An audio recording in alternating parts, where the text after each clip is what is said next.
Hello, and thank you for joining me. Today I will be giving you a brief overview of Crisis Intervention Training known as CIT.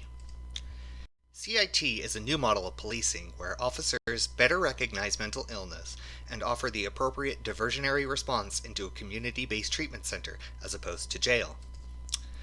As you can see from this chart, our local detention centers are filled with people with mental illness of some kind. While this shows anyone who has reported any kind of mental illness symptoms, it is estimated that 15 to 24% of the population has a serious mental illness like schizophrenia, major depressive disorder, and bipolar disorder. Now, you go through a lot of training, right?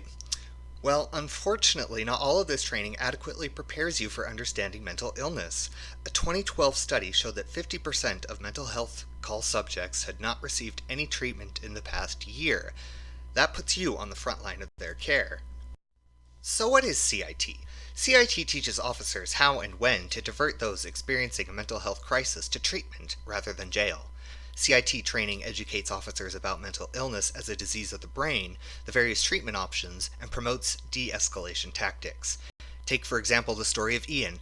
Police had been called because he was trying to get his sister to leave his apartment. When they arrived, police tried to get Ian to stand still, but he just walked right past officers as if they weren't there. Police ended up tackling Ian and taking him to jail. He was actually later found to be too mentally ill to face charges in the incident. Instead of arresting Ian, CIT officers would know how to handle him better and could get him to treatment rather than jail. Most CIT programs are modeled after the Memphis Police Department's Crisis Intervention Training that was first implemented in 1988.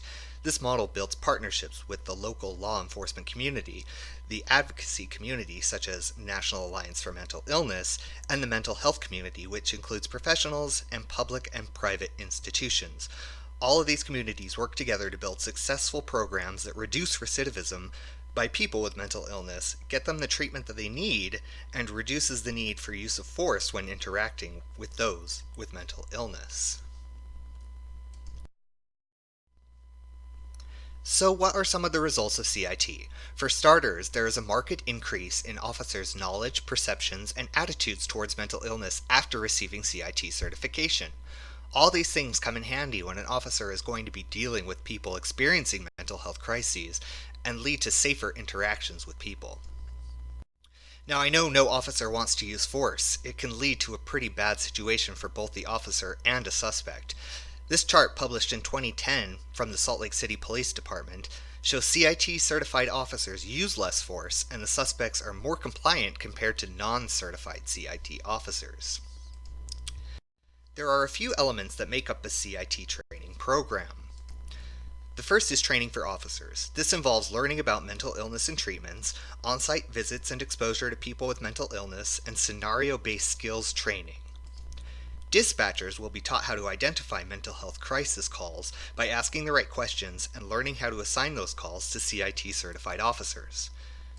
Finally, you will need to partner with a mental health care facility for emergency care. CIT certification requires only 40 hours of specialized training. Upon completing this training, officers are recognized as CIT certified and receive a certificate during a graduation ceremony. In addition, officers can look forward to yearly banquets where they will be recognized, and several awards can be given out for extraordinary work. As you can see, those 40 hours will go a long way in building trust in the community, getting people the help they need, and easing overcrowded jails. I hope that this presentation will guide you towards instituting your own CIT certification program. Thank you.